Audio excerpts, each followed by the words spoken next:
అందరికీ వందనాలు. ఈరోజు బైబిల్ రీడింగ్లో సంఖ్యాకాండము 32వ అధ్యాయం నుండి. రూబేనీయులకును గాదీయులకును అతి విస్తారమైన మందలుండెను గనుక యాజెరు ప్రదేశమును గిలాదు ప్రదేశమును మందలకు తగిన స్థలమని తెలుసుకొని వారు వచ్చి మోషేను యాజకుడగు ఎలియాజరును సమాజ ప్రధానులతోనూ అతారోతు దీబోను యాజెరు నిమ్రా హెష్బోను ఎలాలే షెబాము నెబో బెయోను అను స్థలములు అనగా ఇశ్రాయేలీయుల సమాజము ఎదుట యెహోవా జయించిన దేశము మందలకు తగిన ప్రదేశము. నీ సేవకులమైన మాకు మందలు కలవు కాబట్టి మా ఎడల నీకు కటాక్షము కలిగిన ఎడల మమ్మును యొర్దాను అద్దరికి దాటింపక నీ దాసులమైన మాకు ఈ దేశమును స్వాస్థ్యముగా ఇమ్మనగా మోషే గాదీయులతోనూ రూబేనీయులతోనూ మీ సహోదరులు యుద్ధమునకు పోవుచుండగా మీరు ఇక్కడ కూర్చుండవచ్చునా? యెహోవా ఇశ్రాయేలీయులకు ఇచ్చిన దేశమునకు వారు వెళ్ళకయుండునట్లు మీరెలా వారి హృదయములను అధైర్యపరచుదురు? ఆ దేశమును చూచుటకు కాదేశు బర్నేయలో నుండి మీ తండ్రులను నేను పంపినప్పుడు వారును అలాగు చేసిరు గదా. వారు ఎష్కోలు లోయలోనికి వెళ్ళి ఆ దేశమును చూచి ఇశ్రాయేలీయుల హృదయమును అధైర్యపరచిరి గనుక యెహోవా తమకిచ్చిన దేశమునకు వారు వెళ్ళకపోయిరి.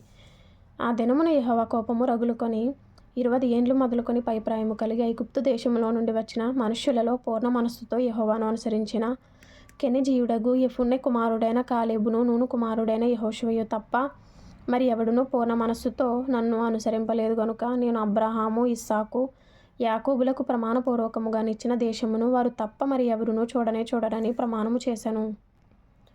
అప్పుడు యెహోవా కోపము ఇశ్రాయేలీయుల మీద రగులుకొనగా యెహోవా దృష్టికి చెడు నడత నడిచిన ఆ తరము వారందరూ నశించే వరకు అరణ్యంలో 40 ఏండ్లు ఆయన వారిని తిరుగులాడ చేశాను.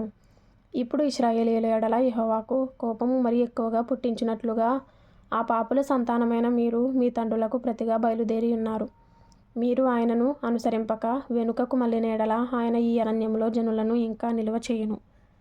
అట్లు మీరు ఈ సర్వజనమును చేసేదరనెను. అందుకు వారు అతని వద్దకు వచ్చి మేము ఇక్కడ మా మందల కొరకు దొడ్లను మా పిల్లల కొరకు పురములను కట్టుకొందుము. ఇశ్రాయేలీయులను వారి వారి స్థలములకు చేర్చు వరకు మేము వారి ముందర యుద్ధమునకు సిద్ధపడి సాగుదుము. అయితే మా పిల్లలు ఈ దేశ నివాసుల భయము చేత ప్రాకారము గల పురములలో నివసింపవలెను.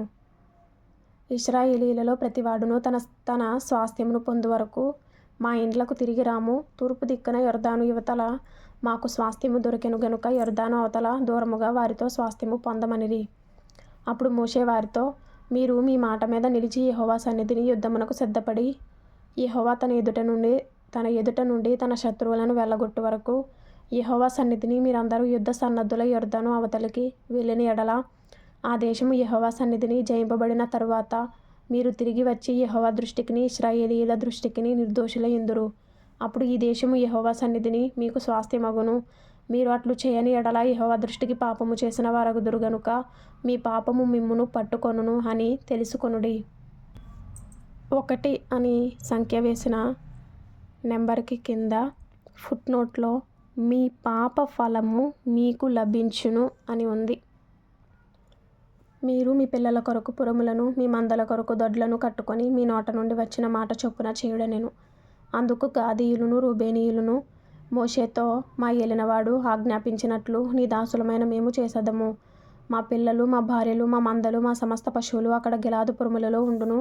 నీ దాసులమైన మేము అనగా మా సేనలో ప్రతి యోధుడును మా ఏలినవాడు చెప్పినట్లు యెహోవా సన్నిధిని యుద్ధము చేయుటకు యొర్దాను అవతలికి వచ్చేదమనిరి.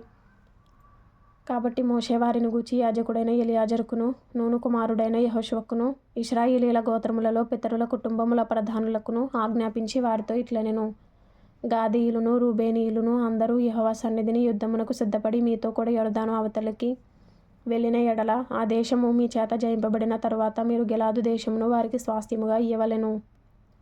అయితే వారు మీతో కలిసి యోధులై ఆవలికి వెళ్ళని ఎడల వారు కనాను దేశమందే మీ మధ్యను స్వాస్థ్యములను పొందుదురనగా గాదీయులును రూబేనీయులును యెహోవా నీ దాసులమైన మాతో చెప్పినట్లే చేసేదము.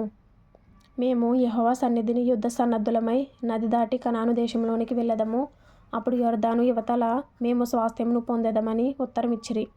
అప్పుడు మోషే వారికి అనగా గాదీయులకును రూబేనీయులకును యోసేపు కుమారుడైన మనష్షే అర్ధగోత్రపు వారికి అమోరీయుల రాజైన పీహోను క్షమించండి అమోరీయుల రాజైన సీహోను రాజ్యమును, బాషాను రాజైన ఓగు రాజ్యమును దాని ప్రాంతపురములతో ఆ దేశమును చుట్టునుండు ఆ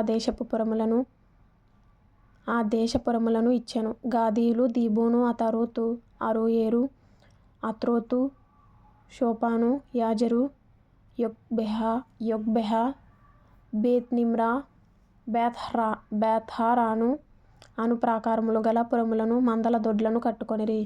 రూబేనీయులు మారుపేరు పొందిన హెష్బోను, యాలాలే, కిరియతాయిము, నెబో, బయల్మెయోను, షిబ్మా అను పురములను కట్టి తాము కట్టిన ఆ పురములకు వేరు పేరులు పెట్టిరి. మనష్షే కుమారులైన మాకీరీయులు గిలాదు మీదికి పోయి దాని పట్టుకొని దానిలోనున్న అమోరీయులను వెళ్ళగొట్టిరి. మోషే మనష్షే కుమారుడైన మాకీరుకు గిలాదునిచ్చెను. అతడు అక్కడ నివసించెను. మనష్షే కుమారుడైన యాయీరు వెళ్ళి వారి పల్లెలను పట్టుకొని వాటికి యాయీరు పల్లెలను పేరు పెట్టెను. నోబహు వెళ్ళి కెనాతును దాని గ్రామములను పట్టుకొని దానికి నోబహు అని తన పేరు పెట్టెను. తరువాత సంఖ్యాకాండము 33వ అధ్యాయము.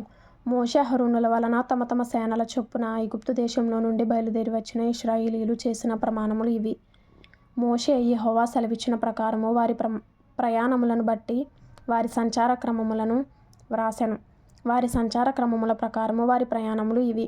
మొదటి నెల 15వ దినమున వారు రామెసేసులో నుండి ప్రయాణమై పస్కా పండుగకు మరునాడు వారి మధ్యను యెహోవా హతము చేసిన తొలిచూలుల నందరినీ ఐగుప్తీయులు పాతిపెట్టుచుండగా ఇశ్రాయేలీయులు ఐగుప్తీయులందరి కన్నుల ఎదుట జయోత్సాహముతో బయలుదేరి వచ్చిరి. అప్పుడు ఐగుప్తీయుల దేవతలకు యెహోవా తీర్పు తీర్చెను.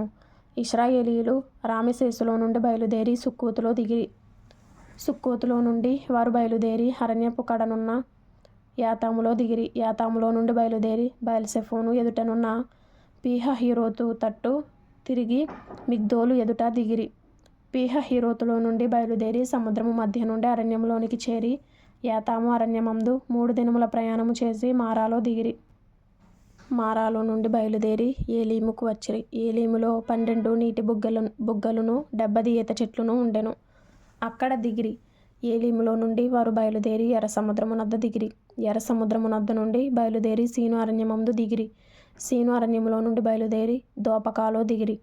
దోపకాలో నుండి బయలుదేరి ఆలూషులో దిగిరి. ఆలూషులో నుండి బయలుదేరి రెఫీదీములో దిగిరి. అక్కడ జనులు త్రాగుటకై నీళ్లు లేకపోయెను. రెఫీదీములో నుండి బయలుదేరి సీనాయి అరణ్యమందు దిగిరి. సీనాయి అరణ్యమందు బయలుదేరి కిబ్రోతు హత్తావాలో దిగిరి. కిబ్రోతు హత్తావాలో నుండి బయలుదేరి హజేరోతులో దిగిరి. హజేరోతులో నుండి బయలుదేరి రెత్మాలో దిగిరి. రెత్మాలో నుండి బయలుదేరి రిమ్మోను పారెసులో దిగిరి. రిమ్మోను పారెసులో నుండి బయలుదేరి లిబ్నాలో దిగిరి. లిబ్నాలో నుండి బయలుదేరి రీసాలో దిగిరి. రీసాలో నుండి బయలుదేరి కెహేలాతాలో దిగిరి. కెహేలాతాలో నుండి బయలుదేరి షాపెరు కొండనొద్ద దిగిరి.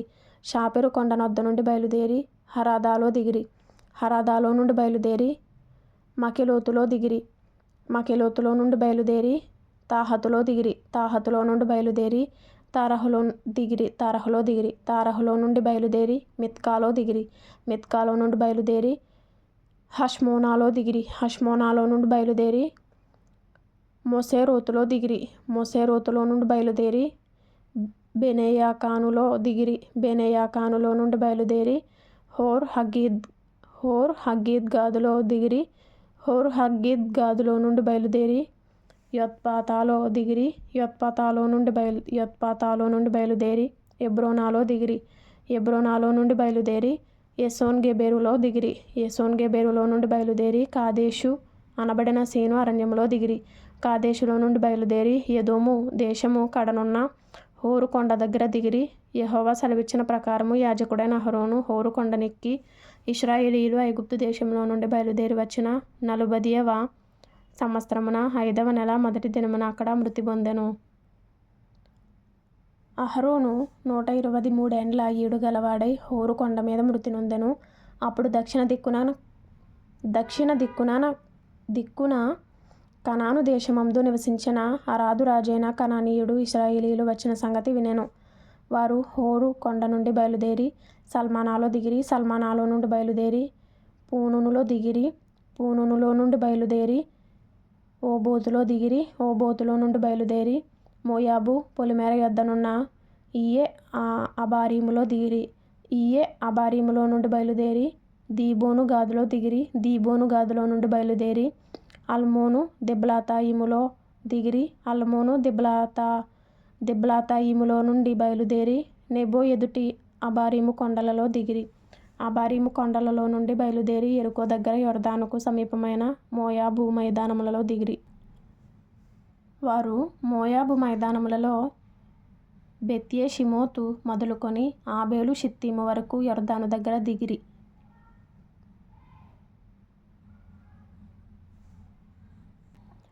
ఎరుకో యొద్ద అనగా యొర్దానుకు సమీపమైన మోయాబు మైదానములలో యెహోవా మోషేకు ఇలాగు సెలవిచ్చెను.